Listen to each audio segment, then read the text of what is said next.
అసురుడు సృష్టించిన పంచమ తంత్రం, నరజాతిని వంచిన దారుణ కుల మంత్రం, నరకబడిన శంభూకుని శిరం సాక్షిగా,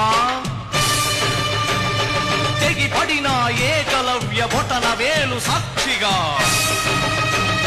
ముంతల చీపురుల మన దీనగతం సాక్షిగా, ప్రశ్నించిన ప్రతి చోట మహా